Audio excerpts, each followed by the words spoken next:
नमस्कार दोस्तों, आज हम आपके लिए देवउठनी एकादशी व्रत की कथा लेकर आए हैं। आप ध्यानपूर्वक सुने और ज़्यादा से ज़्यादा शेयर करें इस वीडियो को। कार्तिक मास के शुक्ल पक्ष की एकादशी को देवउठनी एकादशी या देव उठान एकादशी के नाम से भी जानते हैं। देवउठनी, ग्यास, प्रबोधिनी एकादशी आदि नामों से जानी जाती है। इस दिन श्री हरि भगवान विष्णु निद्रा से जागते हैं। देवउठनी एकादशी 23 नवंबर 2023 दिन गुरुवार को है। इस दिन 5 माह बाद देव योग निद्रा से जागृत होंगे और फिर समस्त मंगल कार्य शुरू हो जाएंगे। हिंदू धर्म में इसे देवउठनी एकादशी के नाम से जानते हैं। कार्तिक मास के शुक्ल पक्ष में आने वाली देवउठनी एकादशी माँ लक्ष्मी और श्री हरि विष्णु को प्रसन्न करने के लिए सर्वश्रेष्ठ दिन माना जाता है। इसके प्रभाव से बड़े बड़े पापी भी क्षण भर में तर जाते हैं और उनके पाप नष्ट हो जाते हैं। श्री कृष्ण ने कहा है, देवउठनी एकादशी की रात्रि जागरण कर पूजा करने से साधक की आने वाली 10 पीढ़ी विष्णु लोक में स्थान प्राप्त करती हैं। नरक लोक में पड़े पितृ तर जाते हैं। देवउठनी एकादशी का व्रत कथा के बिना अधूरा है। यह कथा पढ़ने और सुनने से ही देव विष्णु लोक को प्राप्त होते हैं। देवउठनी एकादशी की पहली कथा, एक राजा के राज्य में सभी लोग एकादशी का व्रत करते थे। प्रजा तथा नौकर चाकरों से लेकर पशुओं तक को एकादशी के दिन अन्न नहीं दिया जाता था। एक दिन किसी दूसरे राज्य का एक व्यक्ति राजा के पास आकर बोला, महाराज कृपया करके मुझे नौकरी पर रख लें। तब राजा ने उसके सामने एक शर्त रखी कि ठीक है, रख लेते हैं, किंतु रोज तो तुम्हें खाने को सब कुछ मिलेगा, पर एकादशी के दिन तुम्हें अन्न नहीं मिलेगा। उस व्यक्ति ने इस समय हाँ कर दी, पर एकादशी के दिन जब उसे फलाहार का सामान दिया गया तो वह राजा के सामने जाकर गिड़गिड़ाने लगा, महाराज इससे मेरा पेट नहीं भरता, मैं भूखा ही मर जाऊंगा, मुझे अन्न दे दो। राजा ने उसे शर्त की बात याद दिलाई, पर वह अन्न छोड़ने को राजी नहीं हुआ और राजा से हट करता रहा। तब राजा ने उसे आटा, दाल, चावल आदि दिए।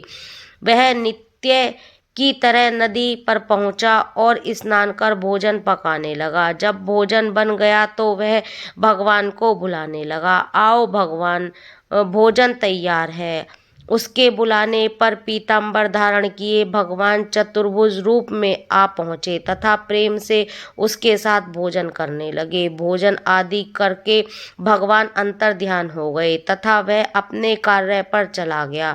15 दिन बाद एकादशी को वह राजा से कहने लगा कि महाराज मुझे दुगना सामान दीजिए, उस दिन तो मैं भूखा ही रह गया।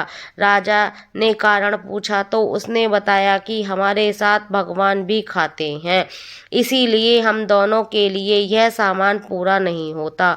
यह सुनकर राजा को बड़ा आश्चर्य हुआ। वह बोले, मैं नहीं मान सकता कि भगवान तुम्हारे साथ खाते हैं। मैं तो इतना व्रत रखता हूँ, पूजा करता हूँ, पर भगवान ने मुझे कभी दर्शन नहीं दिए। राजा की बात सुनकर वह बोला, महाराज यदि आपको विश्वास न हो तो मेरे साथ चलकर देख ले। राजा एक पेड़ के पीछे छिपकर बैठ गया। इस व्यक्ति ने भोजन बनाया तथा भगवान को शाम तक पुकारता रहा, परंतु भगवान नहीं आए।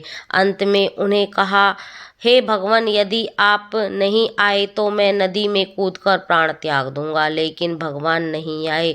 तब वह प्राण त्यागने के उद्देश्य से नदी की तरफ बढ़ा।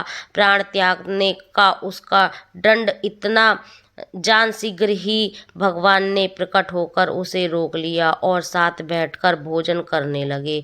खा पीने के उसके बाद उसने अपने विमान में बैठाकर अपने धाम को ले गए। यह देख राजा ने सोचा कि व्रत उपवास से तप तक कोई फायदा नहीं होता जब तक मन शुद्ध न हो। इससे राजा को ज्ञान मिला। तब वह मन में व्रत उपासना करने लगा और अंत में स्वर्गलोक को चला गया। देवउठनी एकादशी की दूसरी कथा। एक राजा था, उसके राज्य में प्रजा सुखी थी। एकादशी को कोई भी अन्न नहीं बेचता था, तभी सभी फलाहार करते थे। एक बार भगवान ने राजा की परीक्षा लेनी चाहिए। भगवान ने एक सुंदरी का रूप धारण किया तथा सड़क पर बैठ गए। तभी राजा इधर से निकला और सुंदरी को देख चकित रह गया। उसने पूछा, हे सुंदरी, तुम कौन हो और इस तरह यहाँ क्यों? तब भगवान बोले कि मैं इस शहर में अनजान हूँ, मुझे यहाँ कोई नहीं जानता और नहीं कोई मुझे पहचानता। इससे मैं आपसे सहायता मांगती हूँ। राजा उसके रूप पर मोहित हो गया।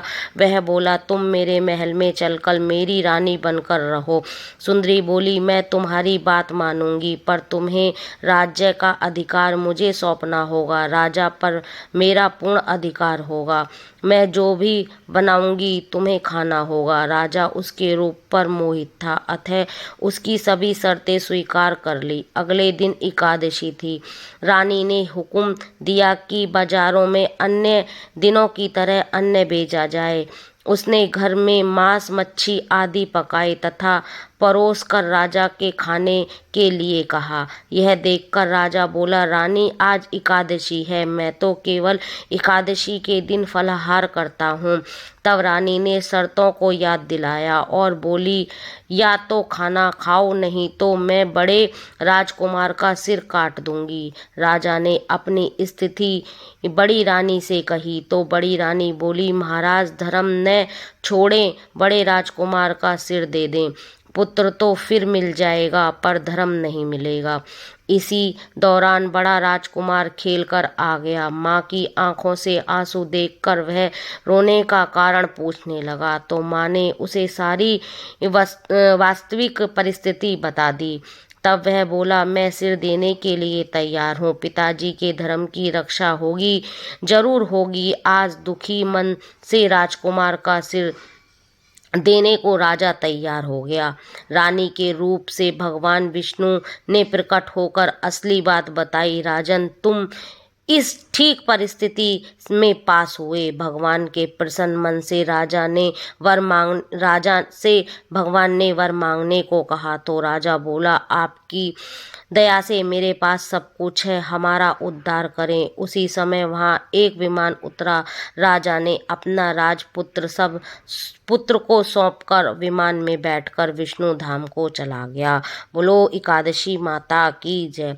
देवउठनी एकादशी पर जो इन कथाओं का श्रवण करता है, भगवान विष्णु उनकी सभी मनोकामनाओं को पूर्ण करते हैं। एकादशी के दिन हमें एकादशी व्रत की कथा अवश्य पढ़नी व सुननी चाहिए। बोलो विष्णु भगवान की जय। मेरे द्वारा आपको कही गई यह सभी कथाएं पसंद आती हैं तो मेरे चैनल को लाइक, शेयर एंड सब्सक्राइब करें, बेल आइकन को प्रेस करें। नमस्कार दोस्तों।